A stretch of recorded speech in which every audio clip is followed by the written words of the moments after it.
Okay, all set. Okay, I'm going to convene our regular meeting of the Burlington Planning Commission for January 25th, 2022. Welcome and thank you to our members who are here tonight. First item on our agenda is the agenda. Any changes to it? Not for me. Okay. Looks like our agenda is as presented to us. So item 2 is the public forum. This is an opportunity for members of the public to speak to us on pretty much any item that they would like.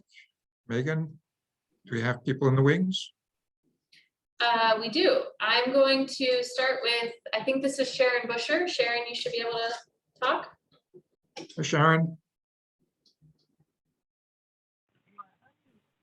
Hi, good evening. Can you hear me? Yes. Okay, thank you. Yes, thank you for allowing me to speak. The topic is the minimum parking standards, or that ordinance that you're discussing. And I'm so glad that you are taking the time to review this. I just want to thank you all. I think your insights are so important to our community. I learned something at the last meeting that I wasn't aware of, which was how the table now for maximums had got populated, that those were the numbers that had been the minimums. And so one of the commissioners asked a key question, which I don't think people had an answer for, which I wouldn't expect off the top of anyone's head, but they'd asked how many times had a developer come in and asked for a number greater than that minimum, because there's an assumption that, you know, there is a lot of parking that can be tapped, and so you don't need to provide all that parking on site. That's the premise for the whole conversation, and utilizing other transportation. But there was no real answer to that question. But I think Scott had said that, or maybe Megan, someone had said that there had been some who had requested above the minimum. And so my concern is how this rolls out into the neighborhood sections of the city, where there isn't access to shared parking or parking availability anywhere. And so I'm really concerned about this applying to the neighborhood sections, where we had the elimination. Let me just cite an example. Parking was eliminated on Colchester Avenue, and some of the residents had depended on on-street parking. And I was still a city councilor at that time, and I moved heaven and earth. I tapped into, I know Andy will remember, Peter Trono. He has a business off, well, he's selling it, but off of Chase Lane. There was no extra parking there. UVM had no parking available. And so if indeed, my point is, if indeed a developer doesn't have adequate parking, there's no place for the people to go when you're outside the downtown or some of these neighborhood activity centers. And so I really hope that the commission will look at that with their critical eye. They began looking at that last week, and I think it's deserving of some attention. And the other point that staff and the commission talked about is the reality of how a small project in isolation can really tap into transportation demand management. I know CATMA offered their assistance, but I think it's really difficult when you have small projects throughout the city. It's very different if it's a larger project. So I have those concerns overall. Some of this makes a lot of sense, but those are my concerns still. So thank you very much. Thank you, Sharon. Megan, do we have anyone else? Oh, yes. The next person is Carrie Lutz. Carrie, I accidentally think I accidentally promoted Carrie to a panelist, so give me 1 second. There she is. Carrie, if you'd like to speak. Great. Do you need both video and mic, or does it matter? Just your mic is fine. I accidentally promoted you to a panelist, so sorry about that. That's okay. Thank you for having me. My name is Carrie Lutz. I'm on Richardson Street. And I am here also to talk about the minimum parking requirements and how it plays out for single family homeowners. I've lived in Burlington since 1997, and I've owned in the Burlington area since 2002. I love living in Burlington. I'm a part of a blended family, and we're going to be living under one household, and we want to be in the Burlington area. Since I moved into my home in 2002, like many garages in the South End area, my garage doesn't actually hold a car. And it's been a workout room, it's been a storage room, it's been everything, and I would like to make it and use a renovation to make it livable space. And I've been being denied this because of the minimum parking requirements, even though I'm never able to park a vehicle in my garage. We want to be in Burlington. We like to walk to the restaurants. The kids want to get jobs and walk to the Shelburne Road, Price Chopper, areas of business up there. We enjoy using our bikes to go to the bike path, to use the surf club and the beaches, but we need more space in our home. And right now, the minimum parking requirement ordinance is prohibiting us from being able to renovate our home to be able to meet the people in our house. In addition, one of the individuals who will be moving in has medical needs and we would like to have a ground level floor bedroom. And so that's again why we're trying to look at renovating the garage. And so when I read the pieces where you'd be eliminating the minimum requirements, that felt like I wanted to just come and talk about how the minimum requirements of 2 parking spaces does impact a single family house. We have a driveway. I can actually park 2 vehicles in my driveway. There's a right of way, so I can't count my full driveway as 2 full parking spaces. So there's some significant impact to that. I've been working with zoning. The people at the zoning department are wonderful. They have been very helpful. They're doing their job in following the ordinances. But when I try to look at, can I widen to the north? There's a there's a setback ordinance. If I widen to the south, I'm 2 feet into the front of the house parking ordinance.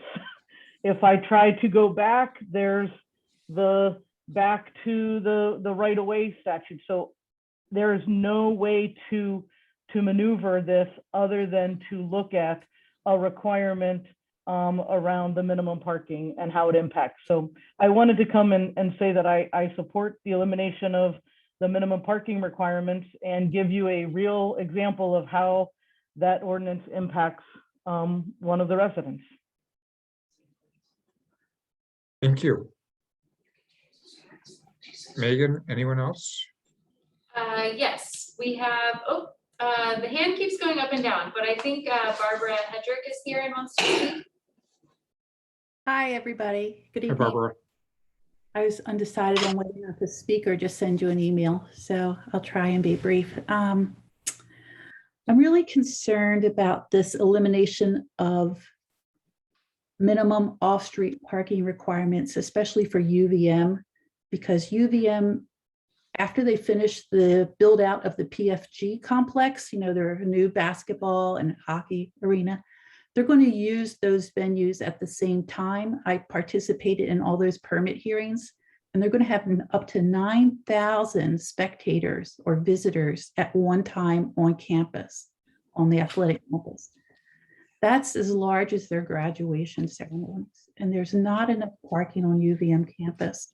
So what I'm concerned with is that will overflow to the neighborhoods and will become UVM's commercial parking lot. I just feel that isn't right. And I agree, it's good to reduce use of cars to reduce pollution. That's the #1 priority. And we also want to increase our housing supply. And I believe there are better ways to do this than by eliminating minimum off-street parking requirements. And so I'll send you an email with my thoughts, and I ask you please to consider my ideas. But most urgently, for UVM, their transportation demand management program is mostly greenwashing. We sign up, we work with CATMA, we have these things that we offer people, but there are no metrics, no annual goals, no challenge to improve that every year. And as a result, most UVM commuters still drive into Burlington every day. And the commuters cause much more pollution than the people who already live in Burlington. The other thing, this ordinance is about trying to increase our housing supply. And I ask you to consider the following information regarding the Trinity campus. I did a research on UVM's institutional research website. Right now, UVM's only housing 58% of its full-time undergrads, and its commitment to the city is to house 60%. So in order to house 60%, UVM needs to add 650 beds to campus, not just 450. So if UVM's coming to you for a zoning change for the Trinity campus, it would seem prudent to use that as leverage to get UVM to fully build out those 20 acres they own on the Trinity campus, house as many students as possible in suites and apartments that make it so appealing for them to be on campus without a housing policy change, that will free up a lot of rental units in the city. And my last bit of data for you to contemplate is right now, there are 9,000, this is according to HUD, 9,300 rental units in the city of Burlington. UVM has 7,000 off-campus graduate and undergraduate students. UVM off-campus students occupy 18% of Burlington's rental units. So we really need to change that. And Trinity campus is a great time to use some leverage to encourage full development of those 20 acres. Thanks so much for your time and consideration. Thank you. Anyone else? Okay, there is one other person that's here who left a note in the chat for you, but I'm gonna see if they actually just want to present this to you right now. Grace Sippo, if you want to speak, your mic should be enabled. Thank you, Megan. Hi, commissioners. Hi, Megan. I'll be brief. I work for Netty Real Estate, represent Netty Real Estate, and we are constructing 79 Pine Street right now, which you may hope, I know you're familiar with, also known as the Nest. It's a 49-unit apartment building. And one of the conditions that we were, not at all challenging and until recently from the DRB in spring of 21, when we were approved for construction, was to screen the rooftop mechanicals for our building. It makes a lot of sense, and we really understand these rules and we support them. Unsightly mechanicals on roofs are not something that neighbors or the public on the street should have to look at if it can be avoided. But recently, our architects did a study, because what they had realized was that we had very thoughtfully and carefully worked on the design and the architecture of our building, and the rooftop mechanicals aren't visible from the street or up from any direction by nature of the design of the building. When we add the screening, not only were we shocked to find out that because of all the steel that is required on our 9-story building in order to house screening, to support screening with that kind of wind load, not only would it cost us almost $100,000, but then all of the screening becomes visible from all sides, where and I have a study to support this, so I can provide you with information that you can vet. But without the screening, you cannot see any of our rooftop mechanicals whatsoever. So, we are really committed to every civic part of this project. We are very interested in providing as much workforce and affordable housing as we can in the city of Burlington, particularly in the downtown. We don't have margins on this project. It's been a challenging project to figure out how to make go. And every dollar counts. And for us, $100,000 for this, which I don't think this screening requirement, took into account a passive design that obscures rooftop mechanicals. But to have us both have to spend that money and create something that is, could be argued is opposite of the point of the condition, just doesn't seem like a good use of limited resources to us at all. So I'm here, to just very respectfully request that you consider tweaking the wording of the condition so that it reflects that if a building's design by nature screens the building's mechanicals completely, then no additional screening would be required. Thank you. Thank you. Megan, is there anyone else? Nope, that's it. All right. Well, thank you for everyone who spoke to us. I'm going to close the public forum, and item 3 is the chair's report. I don't have anything to report tonight, so item 4 is director's report. I also don't have a whole lot to report that I didn't cover at the last meeting or that we won't get into later on in the agenda. So I'll just save some time and let us jump in.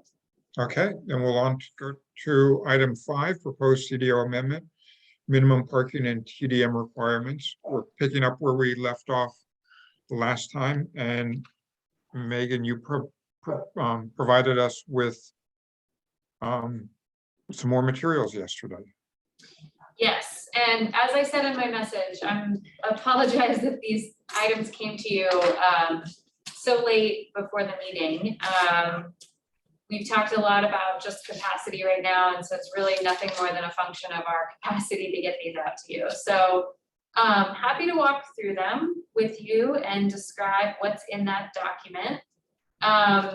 There's also a couple of items that are in your packet as well. Let me see here. Yeah, a couple of items that are in your packet, but I think we could primarily focus on the document that I sent to you last night, which is also posted as additional materials for the parking discussion if you're looking at the website.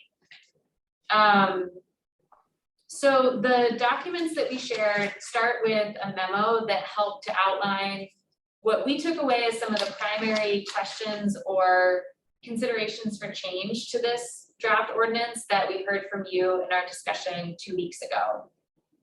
So I think it'll provide a helpful reference for us to go back to the draft ordinance itself and talk through what changes we made or additional changes could be made through your work.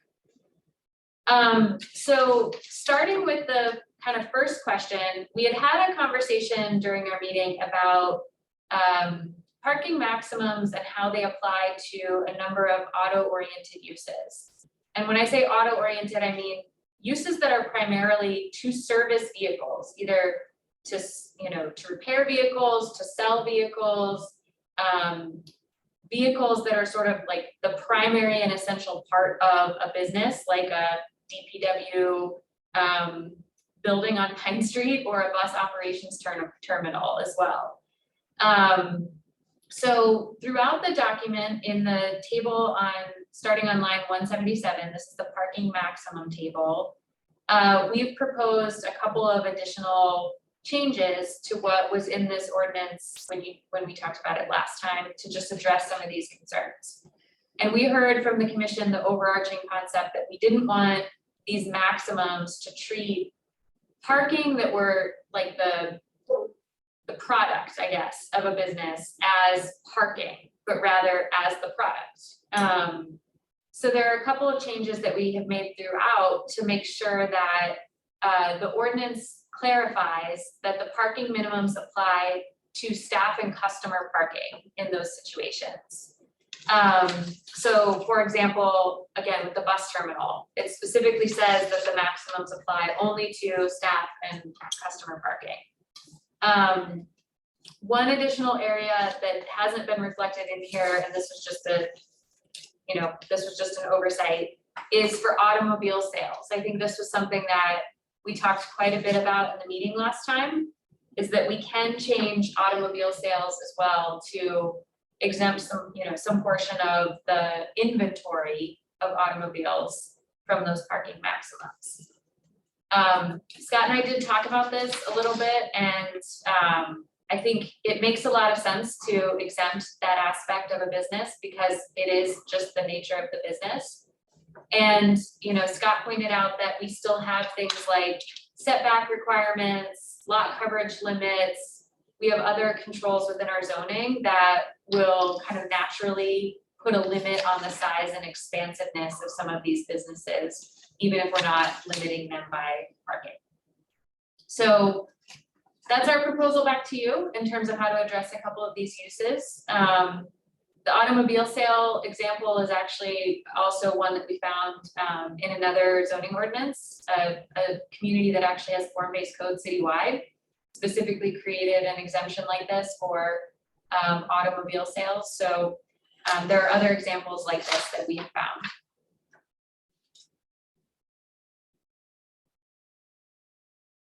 I don't know if there are any questions or comments, or if you just want me to keep running through. I'm not seeing any questions, so maybe just keep going. And if Okay. anybody does, just let us know. Great. Another question that came up was, how do we address this issue of parking maximums when when uses might change frequently in a structure? And in particular, what do we do in situations where we might see an excess of parking that would otherwise have to be removed under a strict interpretation of our ordinance? So we've actually proposed on line 198, which is page 18, thank you, that we could add an exemption in the section that talks about waivers from the maximum parking limits. So we need to finesse how this works because this section is really about a parking plan that would be submitted in order to justify a waiver from a maximum. So what we would want to do here is maybe add another circumstance where we would waive without the requirement of a parking plan. But to essentially say that when there's existing parking that becomes excessive due to a change of use, that as long as the development or the change that's occurring on that property isn't essentially a substantial rehabilitation or full redevelopment, that we wouldn't require that parking to be removed, that it could exceed the maximums because it was already existing when the change of use occurred.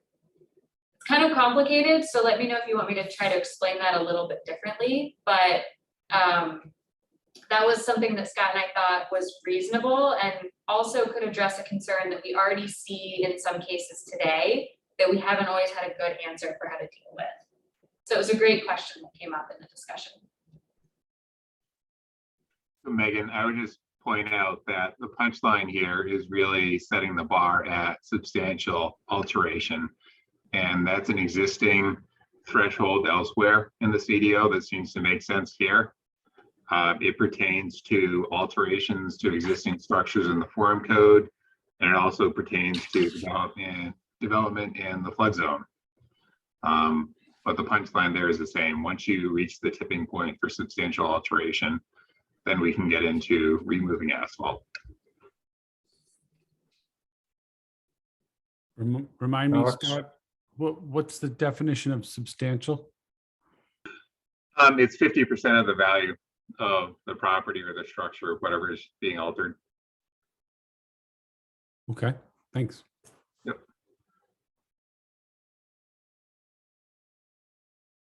All right. Unless there are any other questions about that, we'll move on. Andy brought up a really great observation about the way that we're regulating the fine-grained nature of parking for each of these uses seems to conflict with the goals of our form code.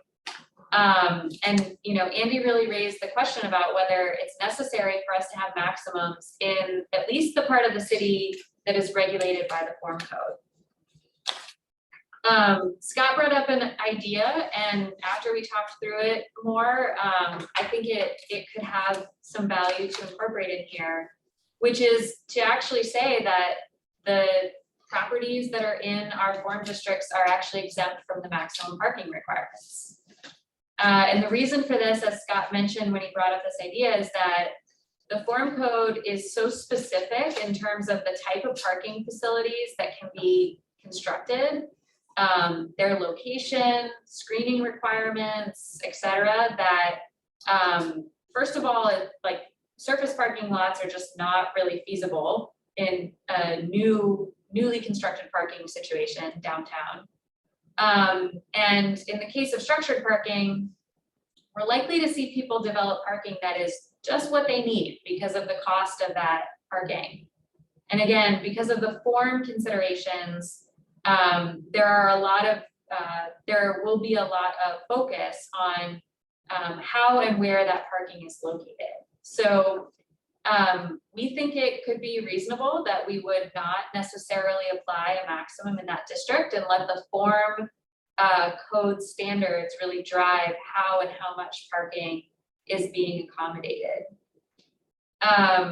This also relates to an issue that Scott and I both remembered that came up in the parking work that we did a couple of years ago. So some of you may remember that we used to have an exemption from our maximum parking limits if you were building structured parking. And that was something that we advocated to keep in the ordinance when we changed our parking requirements the last time. But ultimately, I think some of the members of the council ordinance committee wanted to see that standard removed. So this would kind of be going back to a much smaller and narrowly defined kind of exemption that we used to have for structured parking just in the downtown. And we're willing to, incorporate it in here if you want to support that, try to discuss that with the committee. So Michael? These areas, presumably the form areas are all downtown, so they're all subject to the existing TDM requirement, right? Is that correct? That's correct. Yeah, I think this is a great idea because it kind of provides a nice way to, if you have room to build structured parking, all the other developments are going to have TDM, so they're probably looking for structured parking to plug into. So it sort of encourages some collaboration. Yeah, that's actually another really good point, Michael, is that in this kind of context, if people do modestly overbuild what they would be required to otherwise create, it's a place where sharing is highly useful and could be taken advantage of. Megan? Yeah, go ahead. Sorry, I didn't want to overstep Andy's role as chair. Neither did I. That's why I hesitated. So structured parking to me means like you're building a parking structure, like it's not just paving flat ground. That's correct. That's correct. And that is, 30 years ago, I thought that, that's quite expensive. We're talking, 10 grand a space or more, right? So that would only be in very specific situations, wouldn't it? Right? What I mean is it tends to put a limitation on how many we're likely to see. Yes, I think that's true. And I would say some of the parking work that we had done a couple of years ago, the research was that structured parking is probably more in the ballpark of $50,000 a space. It's very expensive. We also have standards that regulate how structures are built in terms of the form code. So, we have specific requirements for how their facades look, where they're physically located in relation to other structures on a lot. And we also required, you may remember, that all the floors of a parking structure have to be level so that it's, feasible, at least, that they could be converted to something in the future if they weren't needed as parking. Yeah, that's cool. All right, so we'll Anyone else? we'll incorporate that then. Okay. Sounds like. I'll just make one other comment if I can. I think a lot of the parking structures are underutilized at night. And if you had more residential development in the downtown, which I can see happening more and more without the parking requirements and because it's form-based, you might see some of that freed up for use at night. I mean, if you walk into these parking garages, and many of them are completely empty at night, underutilized. It's a much more conducive environment to sharing. Yeah. All right, great. Let's see, next question was, so there were a couple of questions about how do we know that the waivers or the maximums are really the right kind of range for certain uses, and what do we do if we see new uses that weren't really contemplated in our ordinance? There is a catch-all that already exists in our parking ordinance that was applicable to minimums and will continue to be applicable to maximums, which says that the zoning administrative officer, so Scott, has the ability to make a determination about an equivalent use. So if it really truly is something that we haven't seen before or that we have no standard for in our ordinance, Scott has the ability to make a determination about a similar standard that we can apply. The same standard basically applies for uses as well in the use table. So more than on occasion, we see uses come by that don't fit squarely into one of the use table boxes. So same thing applies for parking here. The next question was just about, and Sharon alluded to this in her comments earlier, you know, kind of how often or what do we know about the way that people build parking today? How often do people build more than they're required to build, but not quite enough to have to seek an exemption from the maximum? So Scott looked into this a little bit and I'll let him talk to this. So the short answer is it doesn't happen very often. In the last 5 minutes that I was in the office today, I ran a report in the permit system of applications with higher proposed spaces than required spaces. And out of 53 records, only 4 applications provided more than just a couple more than the minimum requirement. So said another way, almost always folks are providing the minimum plus or minus a space or two.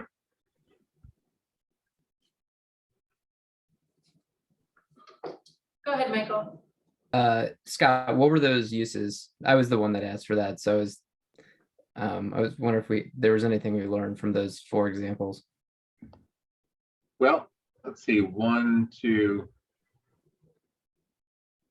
3 of the 4 are commercial uses. Only 1 is residential. I don't know this for certain without having the permit record in front of me, but I think at least a couple of the commercial uses, part of the problem there is that when they were built, like Champlain Chocolates is one of them, when they were built, the minimum parking standard was higher than it is today. I think that's at least part of the problem. I can dive into this a little bit deeper, Michael, if you want, but it's going to require going back and looking at the actual permit record to see a little bit more information. But it's mostly the commercial properties, and even those, it's only, what was that, 3 of the 4. If you don't, I don't want to make work for you, but I think just tying that out, I think it's a helpful talking point about this change generally. And if there's anything glaring amongst those 3 or 4 examples, Yep. And that's I think that's super helpful for us to know. I can rerun the table. You know, if I took 10 minutes instead of 5, I could have included the property description as well as the permit description. I can redo that and share that with you. Terrific. Thank you. So Scott, just so that I'm following, in the example of Lake Champlain Chocolates, what you mean by that is they were doing some work and just permitted essentially all of their existing parking to continue to exist, even though it was higher than what they'd be required? Well, no, I mean, Champlain Chocolates established where they are, what, 12, 15 years ago? So at that time, the parking minimum standard that they had to provide is less than the required standard now. Right. So I'll leave it at that. When they were built, the standard is higher than today's standard. So when I run the numbers under today's conditions, it's going to show a higher number. I see. Okay. Because we need.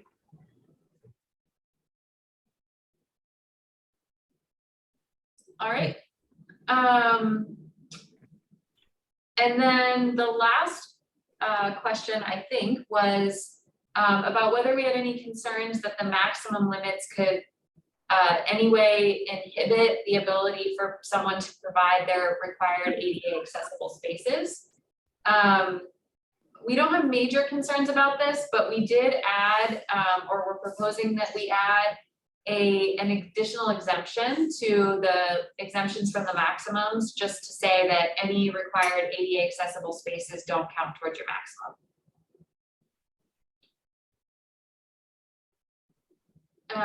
So then those are all the questions that we talked about last time in terms of the actual ordinance language for the transition from minimum to maximum.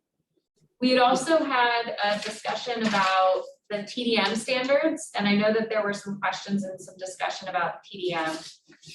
But one of the things that came at the end of that discussion was a request that staff draft a short memo from you for the ordinance committee that reflected your comments on the proposed TDM changes. So that's the last page of this packet that I sent to you last night. One of the things that I did was basically just took the minutes and tried to translate the minutes into a short memo for you.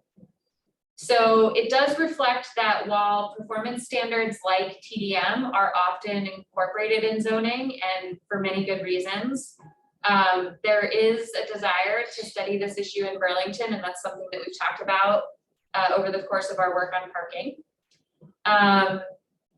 And then kind of gets into some of the specific issues that you brought up in terms of how this TDM might manifest in these neighborhoods in Burlington. So there's 5 bullet points there that just reflect some of the discussion topics that we covered. I'm happy to go through them if you would like, since I'm sure you probably haven't had time to read this, but I don't want to talk at you if you feel like it's redundant. On the memo that you did on the TDM, which you did to reflect what the commission discussion was. Do you or Scott have any concerns with anything that you wrote in here? No, I think in fact, one of the things that I said to Scott is, I think you all brought up some more specific examples of things that we have sort of talked towards, but maybe said them with greater clarity than I think we have in the past. So, I mean, I think that one of the things that we tried to balance at the beginning of this memo was just a recognition that ultimately some of the TDM standards may live in zoning. And really the point that we're trying to bring home is that we need to just carefully consider the scale and context. And if zoning ends up being the right place for these, and these end up being all the right tools, like that's fine. But that we should make sure that we're just carefully considering the context and the type of development that we're going to see in these places. So, you know, we tried to find that right balance especially in reflecting your comments, but I don't think there's anything in here that at a staff level we disagree with. Okay. All right. Questions, comments from folks? Michael? I guess just on the memo, this is a question for the commission. Do we sort of take it to the next level in terms of a recommendation about how this impacts the proposed amendments to the CDO? Or is it appropriate just to highlight these concerns? That's a great question, and we didn't make, the only thing that we added, because I felt like it came out in your discussion, and this, you know, we can remove this if you don't feel comfortable with it, is the last line says that you support the staff's recommendation about doing a study around TDM. But if you would want it to be something more specific, like do or don't include these, or scale them back, or if you just want it to stay comments, like we can adjust the ending of that however you wish. Yeah, I think the thing that I'm struggling with, I think others are probably struggling with, is just given the timing of the study and the timing of the ordinance, like marrying those somehow, and not getting something codified that is ultimately going to need to be replaced or amended by the results of the study, which I think is probably highly likely. So I'm just mentally struggling with that quite a bit, and so I don't know what the right answer is. Part of me just says, I think it's been brought up before, just sort of axe those provisions, and then, as Andy suggested, have a citywide TDM ordinance that pulls it all together at a later date. Right, and whether it's in zoning, whether it's a separate ordinance, whether it's a hybrid with some in one, some in the other, I think it is set up the way this whole amendment is organized. I think it is fairly easy to, you know, separate it out between the parking standards and the TDM, and just pull the TDM in when it's ready. I'm not sure if that's accurate, but that seems to me to be the case. Yeah, I mean, I think that ultimately, I do think it's up to you all if you agree that it's the right approach, and it's ultimately up to the council if they agree that it's the right approach. But I do think that the ordinance functions in a way that you can make changes to the parking standards, or you can make changes to the TDM standards, or you can do both. So I don't think that there's any technical reason why you couldn't suggest that they only take up the parking changes without the TDM ones.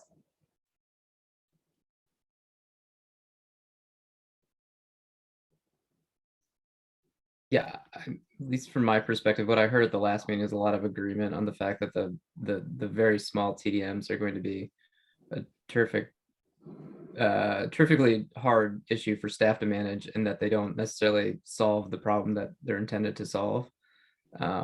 So in my thinking, it makes sense to be a little stronger on the recommendation to sort of take those out or revisit them at a later time.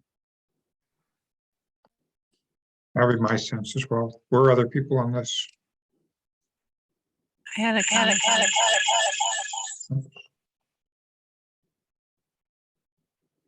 Emily, you want to try again?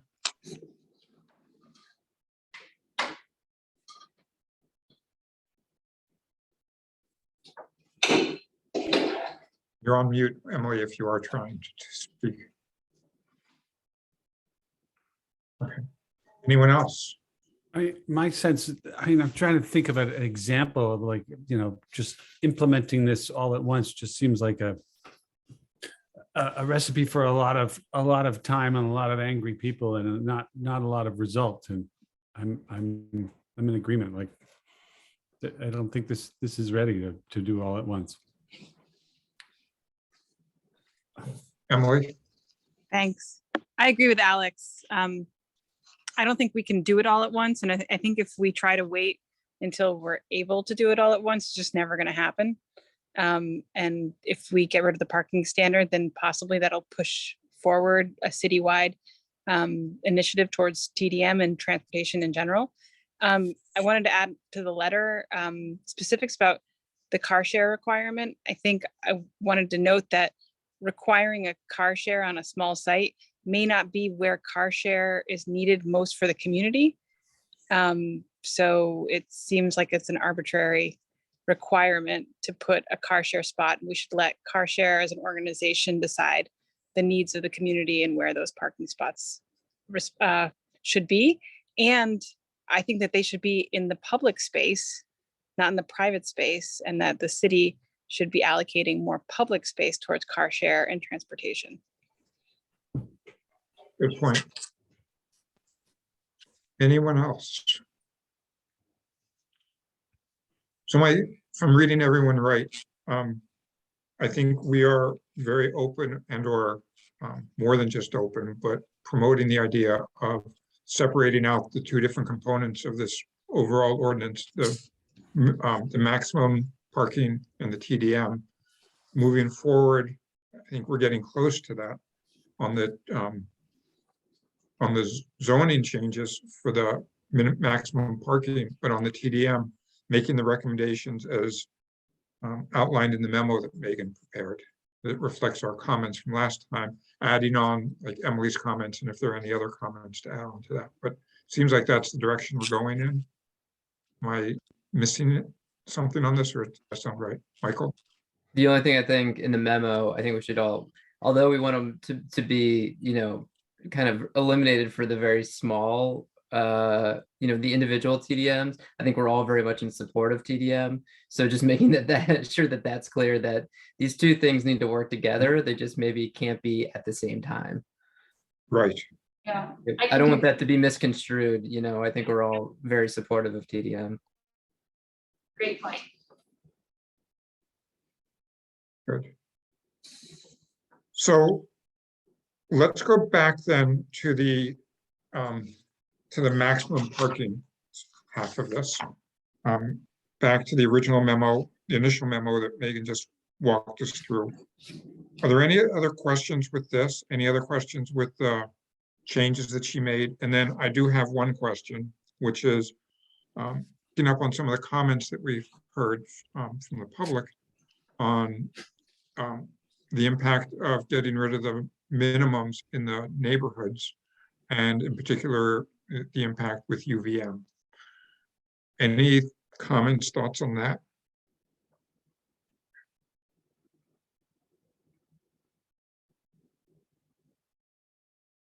Megan, Scott, or Emily?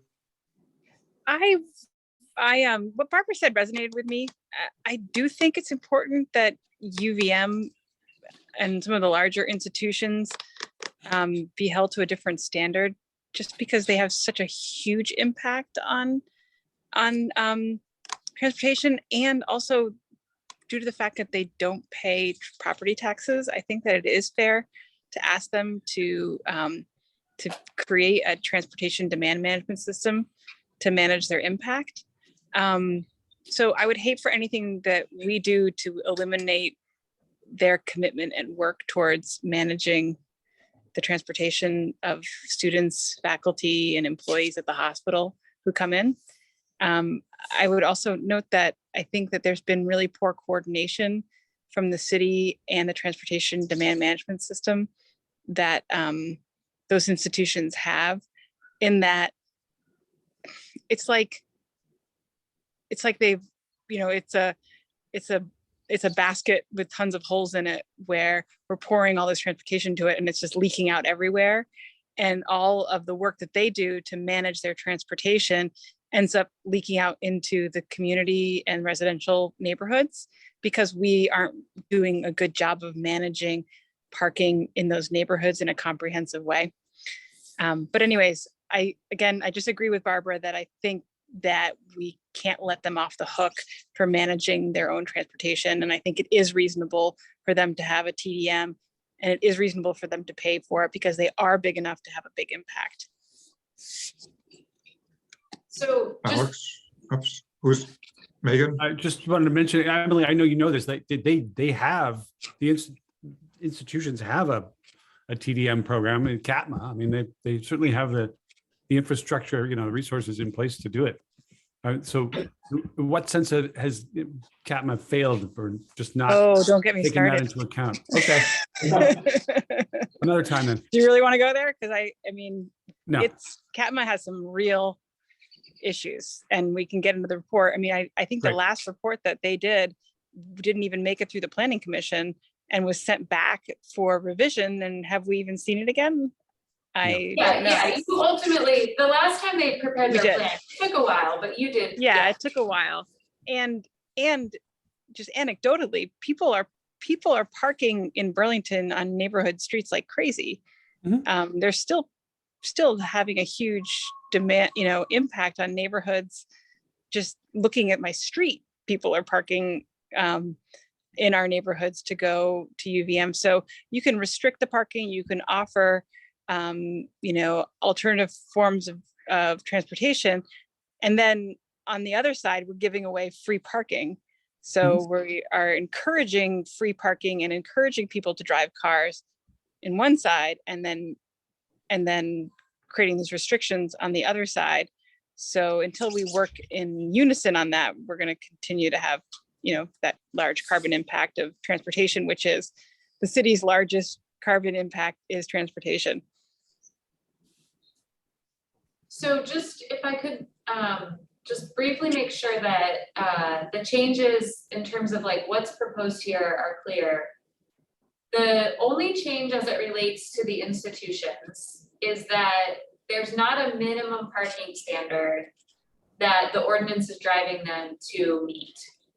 All of the requirements for preparing a parking management plan and getting that approved by the Planning Commission and the DRB ultimately are still maintained in the ordinance.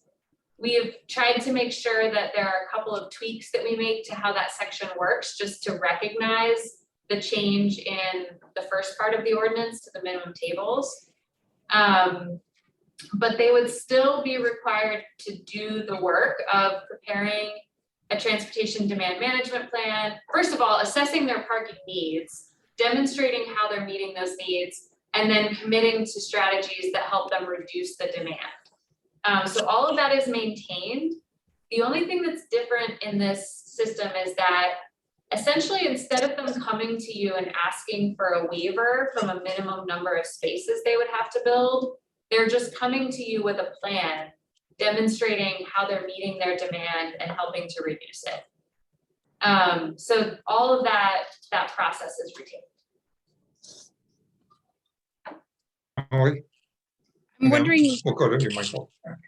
I'm wondering, Megan, though, it seems like the waiver of the parking requirement has been a tool that we've been able to use with UVM in development and in getting them to provide, pay money and provide a transportation demand system that does have some good features to it. So if they're not getting something out of it, like the waiver, doesn't that take away some of our leverage with the university and those institutions? Michael, did you want to chime in on Yeah, this one? this is exactly the topic I wanted to comment on. So this was the issue question I raised at the last meeting to say, if we take this away, do we lose our sort of ability to ask them for this? And I think what in reading alongside the revisions that were made, what I think makes a lot of sense is that, number one, they have to do this. They've got to be good community partners. It has to be approved. And then future development, which is the most important thing, is contingent upon approval of this plan. So I feel like the incentives are still there. But I had the same concern that Emily just raised at the last meeting. But the way I read through this, it seems like there are some good incentives that remain. Yeah, I think I'll let Scott speak to this and then I'll go ahead. Yeah, I was just going to say, it sounds funny to say, but originally the parking waiver was sort of the excuse to put this in the ordinance and require it. So now we're taking that away. But as Michael's pointed out, we're still saying the institutions have to do this. They need to demonstrate their parking demand and how they're managing it and how they're limiting impacts on surrounding areas. And it's subject to review and approval by the city. I think my take is that taking the waiver away is inconsequential in terms of what they need to do and the standards that are applying here.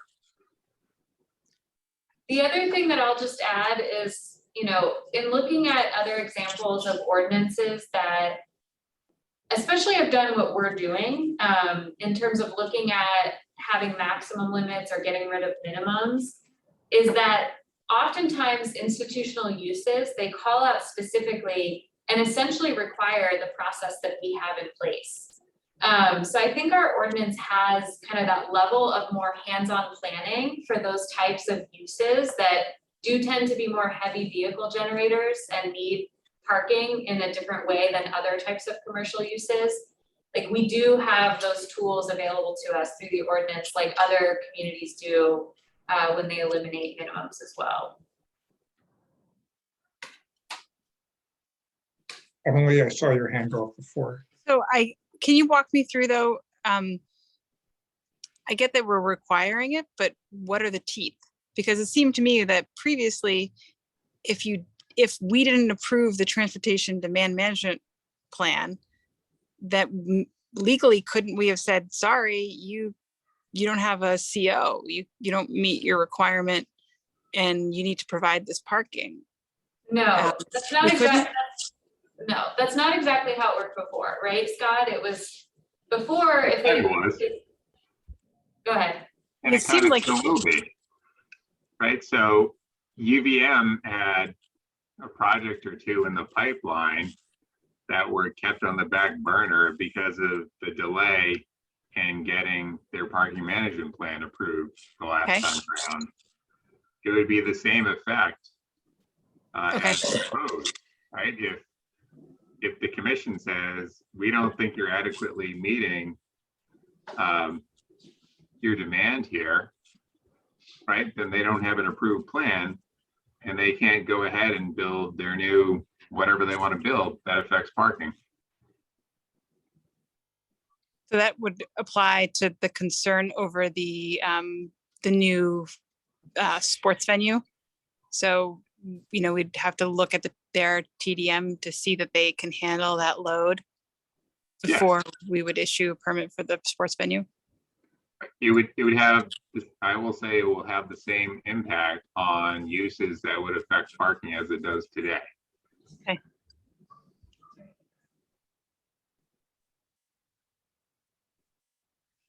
Anything else? I Anyone agree. else? I generally agree with you though, that it's a hard change to kind of wrap your head around. I think the fact that we have the institutional parking management plan structure in place already helps to mitigate the change from minimums to maximums here. But something that Scott and I have talked a lot about as well. Like, it was hard to kind of think about how this would work at first. So I definitely appreciate and understand the questions that are coming up about this. Okay. Any other comments on the first half of the zoning code, maximum parking standards section? Any other changes? Okay. Megan, when we're done with our work here, we don't do our traditional path of going to a public hearing, do we? We just refer this back to the city council. Yeah, that's correct. This was sent to you at your request a couple of meetings ago by the committee. So I think when you're done with this, if you want to take a vote to just send all of your proposed changes and all of your comments in the memo back to the committee, we'll make sure that they get this so that they have all of this to continue their work on it next month. And do you know yet when they're meeting? No, they don't have a date yet. Okay.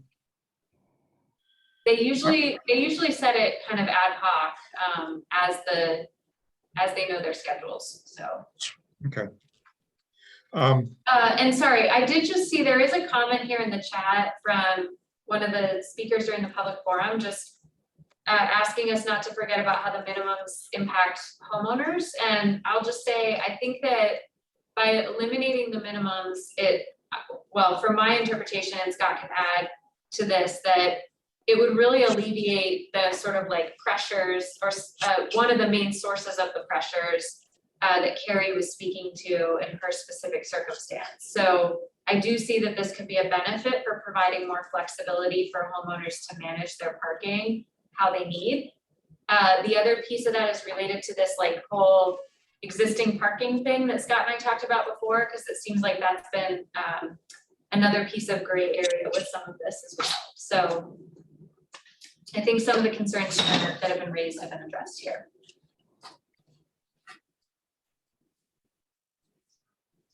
Okay, Michael?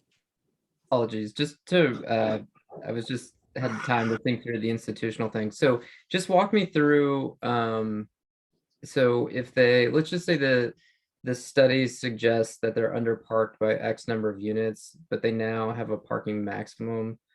Do we have a provision so that they get, then do they have to seek out a waiver to add the additional parking spaces, which obviously would be something we'd want? How does that sort of play out, just hypothetically? I think it'd be within their within the management plan. So they would prepare a comprehensive management plan that demonstrates the anticipated demand, the supply that they have, the strategies that they're using to reduce demand. And I think ultimately, if for some reason they needed to build more parking than what we would allow, it would also be the place where they would demonstrate, you know, why they would need to exceed that and get that approval as part of that. Is that right, Scott? Yeah, well said. Yes. Okay. So let me ask a question with that then. It's an interesting point. If they're having to go through with doing the whole plan and the plan has to be approved, and why are we having like maximum parking standards at then? If what's the difference between approving the plan with staying within the maximum parking standard and approving the plan they need more parking than the maximum parking? Yeah, it's a really good question, Andy. And some of the examples that I've seen actually of ordinances that have parking maximums, they don't apply either a minimum or a maximum to these situations, and they drive it purely off of the transportation plan for the institutions. Okay. Because yeah, I mean, I think that might make sense unless there are different standards that would apply to like waiving the maximum. Like if all that it is to waive the maximum is you present the parking plan, you know, the management plan, and we look at it, or anyone else who has to approve it looks at it and say, yes, we approve this, and you could avoid the maximum standards, then what's the point of putting the maximum standards in? So, you know, if it's all just based on what their plan is, if we either approve the plan or we don't approve the. yeah, I mean, I think what that could look like I'll just say, and maybe Scott could speak to this more directly, like, I think that the delta between the amount of parking that has been approved in their TDM plans and the number that our ordinance would have required them to have has always been very big. So I don't think that they've experienced a lot of situations where they've been butting up against a maximum limit. So I don't think it would hurt us at this stage to maintain a maximum for that. You're asking a good point though, just about like, is it unnecessary? If they would just be required to talk to it in their TDM plan anyways, which is a valid one. So, you know, one of the ways that this could be addressed is, okay, sorry, multiple people are trying to jump in, so I'm just gonna stop for a second. Let me just ask one last question, and then we'll start going to other people on this.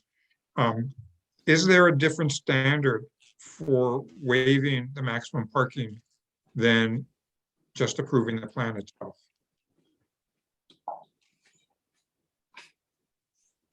Yes is the short answer, but it's kind of like when under the present scenario where we're really talking about a waiver for the institutions, right? They need to deal with the criteria within the parking management plan section. They don't necessarily have to get into seeking discrete waivers of the minimums. And so now we're kind of going in the inverse. Two pieces. One, they wouldn't have to necessarily deal with a discrete maximum parking waiver. But I think more importantly, for the past few decades, we've had the standards in place that we have geared towards minimums.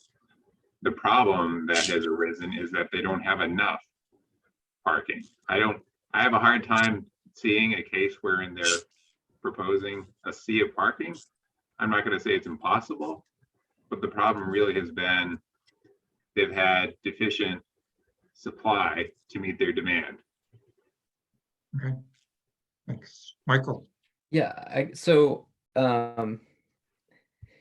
was just like frantically scrolling up to the table here as we were talking so I could try and think of an example, but I'm just worried we're getting to a place where maybe we're accidentally contradicting ourselves, because the sort of thing with the institutional parking management plan is to say like, hey, you know, you've got all these commuters, you've got all these attendees of big events, you know, you're not sufficiently parking that.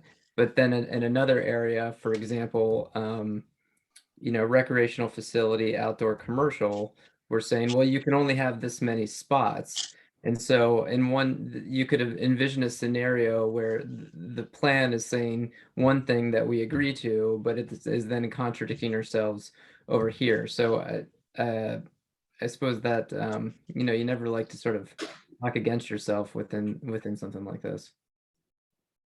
I see what you're saying, Michael, but I think again, it comes down to the institutional plan. The institutional parking management plan section was set aside for these three institutions, UVM, the hospital, and Champlain, to comprehensively manage their supply and demand without getting into the particular criteria of, it used to be the minimum standards, but now the maximum standards. Okay. So they're still exempted from all those, I guess, is the bottom line, right? The maximums, that is. I don't know if I'd say exempted, but it's. See, I think that's not really what they need to rub deal there. with. That's the rub. Yeah. Well, I mean, so for example, before, the way that their plan functioned was to essentially say, here's the total number of parking spaces that we would have to provide across our network if we were like held to the minimum standard.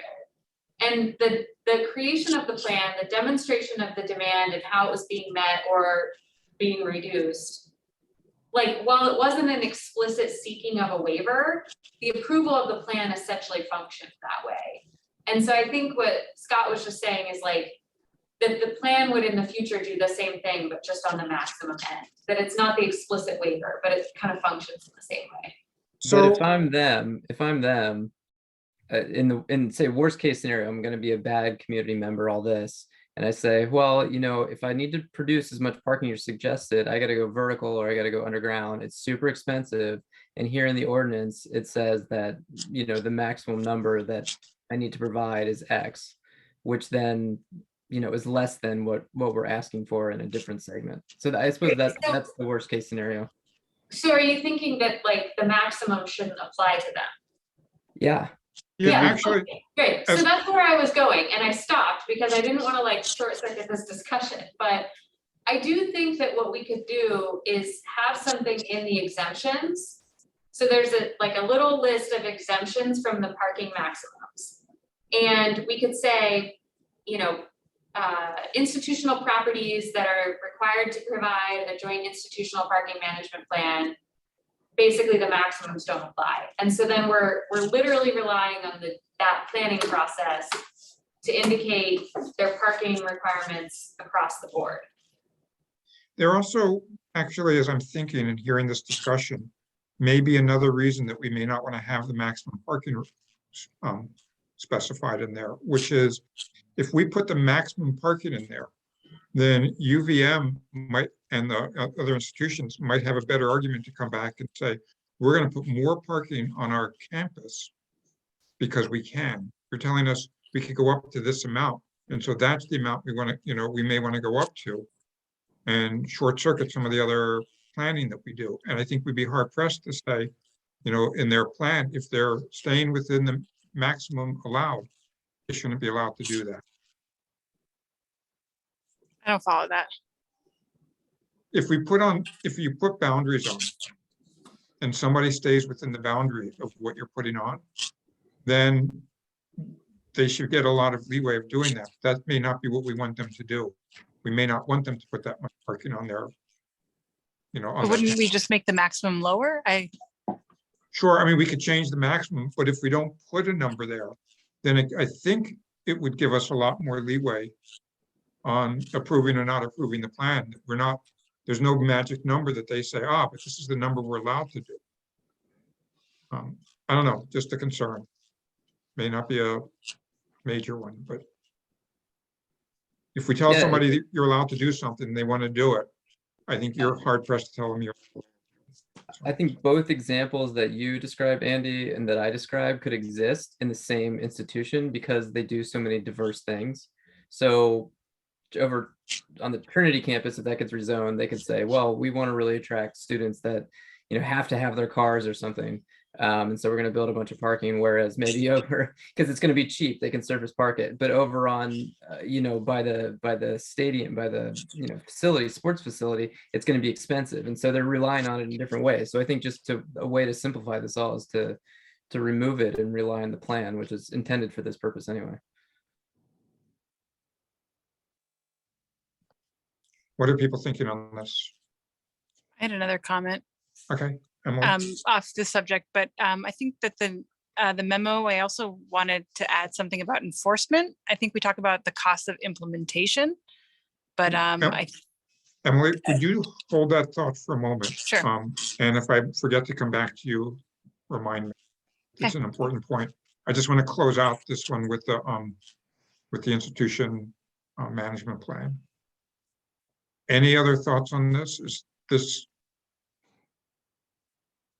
We've been throwing out the idea of not having the maximum and not having the minimum, but just leaving it up to the plan. I think a lot of people are really attached to the maximum idea. So I think that might be, I don't know how well received that's going to be. I'm just thinking about, but sure. Scott? I'm not sure how this will affect your thinking on the matter, but I think it's worth pointing out that within the core campus overlay, and I don't remember if it's all of them, I think it's all of them, there's actually a separate standard in the code that basically says you can't add new surface parking. So that seems to have some bearing on how useful or not a maximum limitation might be. Yeah, it almost seems to make the maximum even less applicable in some ways. Well, I think it makes it more applicable. I think it makes it more important for them in certain areas. Because if the study would ever say you need more than this, they would definitely hang their hat on the maximum and say, well, we're going to build less because this is the maximum because it's really expensive. I think that sort of eliminates the scenario Andy just described of building it where we wouldn't want it or where the city might not feel that it's a good idea. Got it. Yeah, that's a good point. There is specifically a limitation on surface parking on Trinity campus. So I imagine we're going to be reviewing at some point the zoning restrictions for Trinity campus. But yeah, we're going to be talking about that in a few minutes, actually. Oh boy. Not just parking requirements, but Trinity campus. Yeah. All right.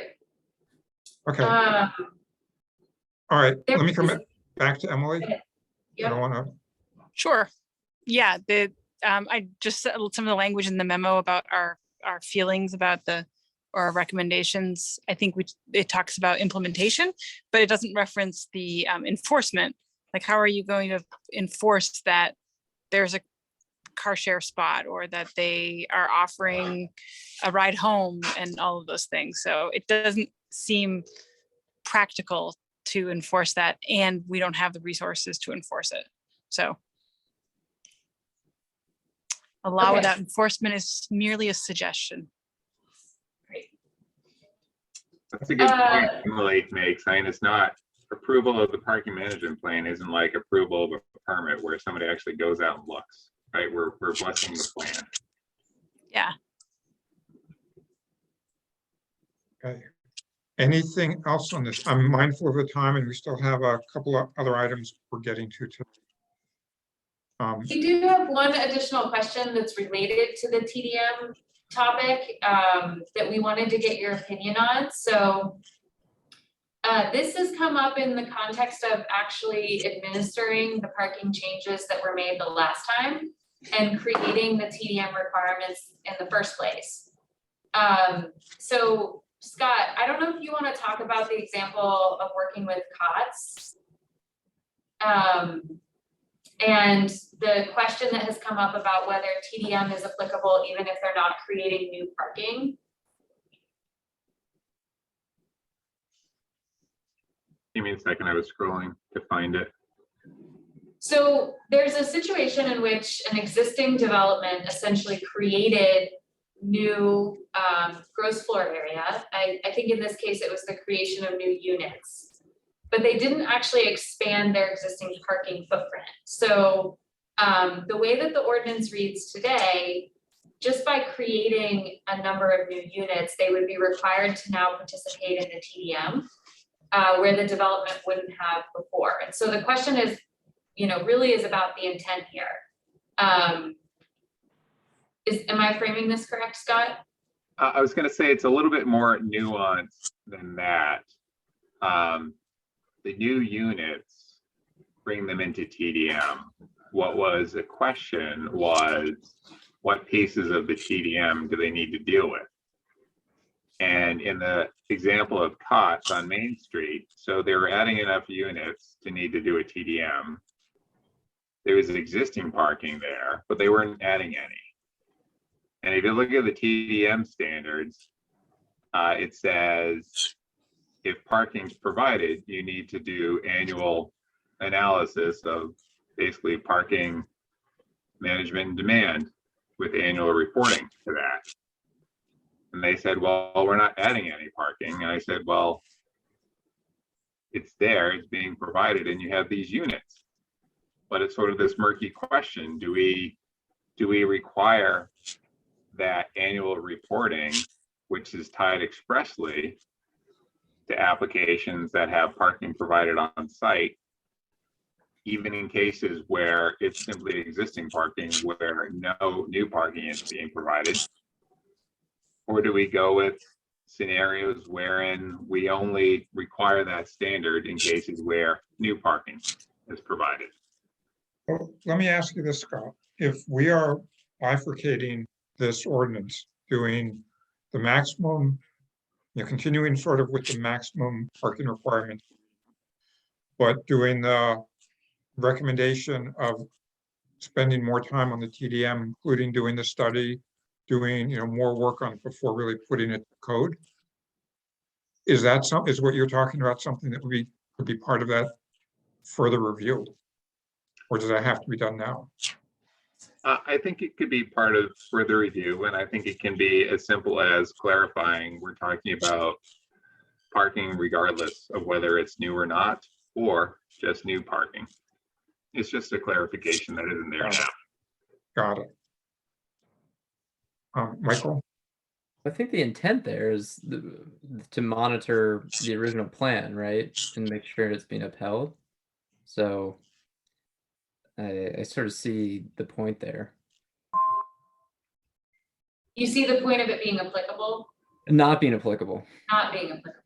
Because I think what, the intent of the monitoring is to say, okay, this is what we're going to do, and here's what is actually occurring. But they're building new space. Are they required? They're just required to do the monitoring or the new plan as well? Or is it just the monitoring? They have to read the TDM plan in any event, just because of the new units they're doing. Okay. Right. The annual reporting is triggered by providing parking, and the question is, well, is that tied to existing parking that the new units will be sharing, or is that intended just on new parking for the new unit? I didn't think that through, but I think since they are doing the TDM, they've got to do the monitoring, the upfront plan. Agnostic on whether they should or not. So I think this whole ordinance is going to come back to us at our next meeting. I think there's a little bit more refinement both with the ordinance and with the memos and what we're going to be presenting back to the council that it looks like we'll be able to finish up at our next meeting. Is this a good topic to pick up on as people Sure, think about it? we can wrap this one with you if we're going to talk about it at your next meeting. Okay. All right. Unless there's any last comments on this, we're going to close out this item and move on to the next one, which is item 6, the 2021 Housing Action Plan Overview. Megan. Okay, so in the interest of time, I will be pretty brief here. I am going to just share my screen really quick. Back in 2019, when we had the housing summit, as we were getting ready to bring sort of individual zoning amendments for you to work on, we gave you a quick overview of how they related to the broader kind of goals that the housing summit was trying to advance. So I wanted to share quickly with you the context in which these zoning amendments were included in the housing action plan from the very end of last year, and give you a sense of what else is happening, how your work relates to it. So I think many of you know that the mayor announced at the end of December an action plan that included 10 steps related to housing that has 2 main goals. One is to double the production of housing over the next 5 years from the rate that we saw in the last 5 years. And the second goal is to end chronic homelessness in Burlington by the end of 2024. This action plan includes 10 points, 3 of which are related to housing production, or 2 of which are related to housing production, I'm sorry. So ultimately, it acknowledges and sets a goal for Burlington's role within the broader regional housing production goals for the next 5 years. So it sets a goal for Burlington to create 1,250 new homes in the next 5 years, including 25% of those being permanently affordable. And then kind of within that sets another goal that 25% of those affordable units are housing people who have been previously experiencing homelessness. So that's the broad level goal. And some of the strategies that are being used to help achieve those goals are related first and foremost to the investment of resources and the creation or expansion of services. So in the fall, the city released a survey about the use of our ARPA money and how the community wanted to see that money spent. Of the 4,000 responses that were received to that survey, the #1 response was about using money to support the creation of affordable housing and to help address the homelessness challenges we're experiencing. So this action plan also identifies using $5 million of those ARPA funds to support those 2 goals. It picks back up some of the work related to the Housing Trust Fund that we did in the 2019 summit. So making sure we are actually fully funding the Housing Trust Fund at the rate that voters have previously approved. And then starts to set out some more kind of specific and near-term strategies related to homelessness. So these are initiatives that CEDO is going to be leading and managing, particularly around coordination with other entities to help, get us towards functionally zero homelessness and creating some emergency low barrier housing options, potentially in the form of these kind of shelter pods a la San Francisco, and how they address some low barrier housing needs. So then the rest of this action plan is really about these zoning changes that have been on our department and our planning commission work plan for a while now, some of which we've started to talk about already. So the 3 zoning amendments that are related to this effort and that you will start talking about probably as recently or as soon as your next meeting include the Trinity campus. We've already alluded to this idea that it's been a longstanding goal that has been shared by the city and the institution to tweak the zoning for the institutional core campus overlay on that part of campus to enable greater infill housing on that part of campus. We've already started the work to talk about the creation of an innovation district, or kind of to look at certain parts of the South End Enterprise Zone to enable a greater mix of uses, potentially including housing. And the other piece that we've talked about a number of times is the opportunity to expand housing options in neighborhoods through missing middle zoning reforms. So these are the three things that are all kind of included in this housing plan. I'll post these slides for you just so that you have reference to them, but I don't need to talk about them at length tonight. Just kind of outlining a few of the very next steps and providing a couple of links to resources for you that will be helpful to reference as we get into this work. So this just shows kind of where the Trinity campus is that we're talking about, and links to a presentation that UVM made to the City Council a few weeks ago. We've talked about this ELM concept before. This makes reference to the presentation from your meeting in October.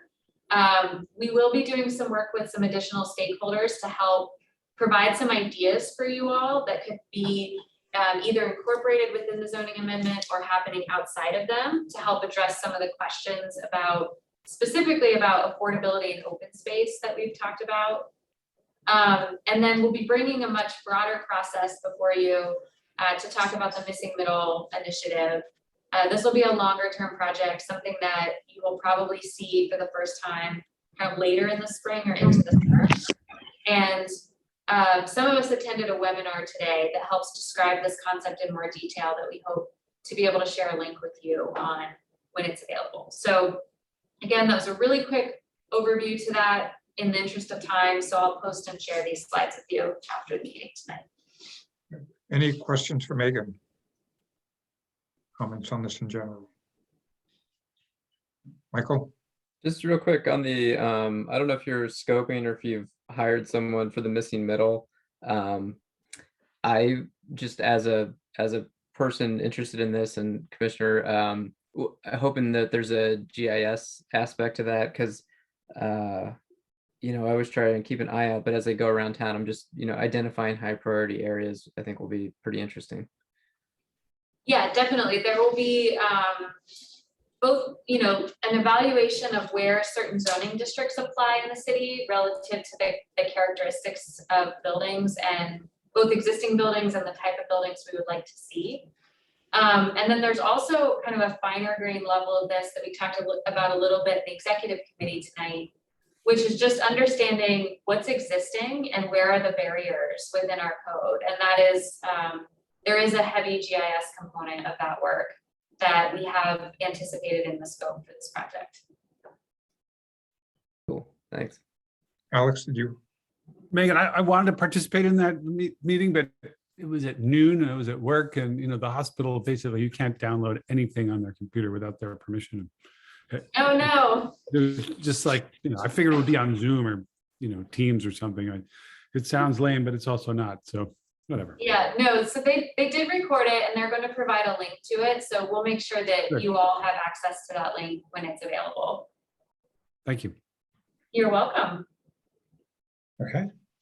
Then we'll move on to item 7, which is an update on proposed CDO and Chapter 18 amendments for the short-term rentals. So for the new commissioners, when you complete work on a zoning amendment and refer it to the city council, one of the things that always happens is that you approve a report that goes along with the amendment. The report outlines the specific purpose and goals of the amendment and talks about how it is applicable to our broader comprehensive plan and other objectives that we have in the city. When zoning amendments reach the city council level, if the council makes any changes to them, the state statute requires that report to come back to you and for you to receive an update on what changed so that you can reapprove the report. Short-term rentals are a bit of an anomaly in that the vast majority of the standards that the committee worked on together actually won't live in zoning. So there's no reason for this report to come back to you at this stage. But because the commission was so heavily invested in it, we just wanted to give you a really quick update to let you know what the status of that short-term rental amendment is and what the changes are that have been made by the council. So on Monday night at the Planning Commission meeting, the council will be holding a public hearing and potentially considering adopting the Chapter 18 section of the short-term rental ordinance that you referred, which governs, where and how many short-term rentals are allowed in the city. When this was referred to the Planning Commission, there's a chart in the agenda packet. I won't go through this all in great detail, but kind of outlines where this amendment was when you all sent it to the council, some additional changes that were made by the council's ordinance committee, and then further changes that were made at the full city council level, which are now warned for hearing. The bottom line is that the proposal that the council is going to hold a public hearing on would limit short-term rentals to only being allowed within the primary dwelling unit of the host. So somebody could rent their own home occasionally as a short-term rental, or could rent bedrooms within the home that they live in. Or would allow for bona fide seasonal homes to be used as short-term rentals and wouldn't require the host to live on site. So these are, 2-season, maybe 3-season homes, oftentimes on the waterfront, that are kind of assessed as such by the city. There's only a couple dozen of them in the city. So that's essentially where this ordinance has landed as of right now. And that's the proposal that the council will consider, have a public hearing on and will consider on Monday night. So just wanted to let you know that, because it is quite different from the work that you had advanced to them earlier this year. Any questions, comments on? And it doesn't need our feedback. This is just for informational purposes. Yeah, normally you would have to approve the report, but this is just for informational purposes. So what's going to be voted on? Is it the Councilor Shannon proposal? The column? Yes, that's what we've been referring to it as the Shannon proposal. I mean, this looks, more restrictive than what we originally sent to the council. Right? It's significantly more restrictive, yes. That's interesting. I was not expecting that. Yeah, I think, as we've worked through this, we've constantly balanced the considerations for both housing and some limited economic opportunity in the city. I think one of the things that the council felt when it came to them is just, I just talked about the housing initiatives that we're working on.